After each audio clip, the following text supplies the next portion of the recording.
কালীপুজোয় এসপির বাংলোর কাছে শব্দবাজি ফাটানোয় লাঠি পেটা। কোচবিহারে পুলিশ সুপারের বিরুদ্ধে মারধরের অভিযোগ। মঙ্গলবার তার বাংলোর কাছে বিক্ষোভ দেখান স্থানীয়রা। তাদের মধ্যে 10 জনকে গ্রেফতার করে পুলিশ। আর এ নিয়ে রাজনীতির হাওয়া গরম।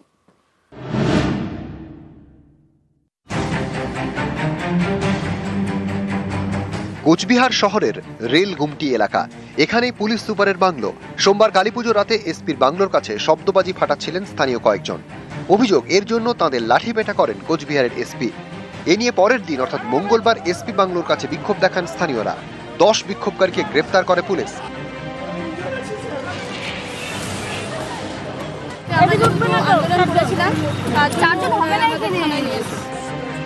বুধবার ধৃতদের কোচবিহার জেলা আদালতে তোলা হয়। তাদের বিরুদ্ধে খুনের চেষ্টা এবং গাড়ি ভাঙচুরের অভিযোগে মামলা রুজু হয়েছে। এদিন ধৃতদের মধ্যে 3 জনের অন্তর্বর্তী জামিন মঞ্জুর করেছে আদালত। বাকি 7 জনের মধ্যে 5 জনের পুলিশ হেফাজত এবং 2 জনের জেল হেফাজত। এখানে পুলিশ যেটা মামলা দিয়েছে যে এরা হচ্ছে রাস্তা অবরোধ করেছে, কিন্তু আমরা রাস্তা অবরোধের কোনো ধারা এই মোকদ্দমায় দেখতে পাইনি।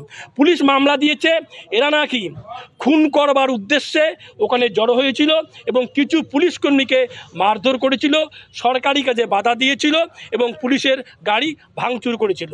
কিন্তু পুলিশ সিজার লিস্টে সেই সমস্ত কিছু পাঠায়নি। এই ঘটনা ঘিরে রাজনীতির হাওয়া গরম। ময়দানে নেমেছে বিজেপি। বুধবার কোতোয়ালি থানার সামনে তারা বিক্ষোভ দেখায়। হিন্দুরা কালী পূজায় বাজি ফাটাবে না, আলো জ্বালাবে না, প্রদীপ জ্বালাবে না, কি করবে? একটা জাঙ্গিয়া পরে এসপি বেরিয়ে তার বাড়ির সামনে হচ্ছে বলে পিটাবে মদ্যপ। সুপ্রিম কোর্ট পর্যন্ত এবারে অ্যালাউ করেছে দিল্লির মুখ্যমন্ত্রী রেখা গুপ্তার প্রচেষ্টাতে। বাজি ফাটানো নিয়ে যেটা সমস্যা আছে সেটা কিন্তু কোর্টের রায়ে আছে, তো সেটা তো কোর্টে গিয়ে বলতে পারে।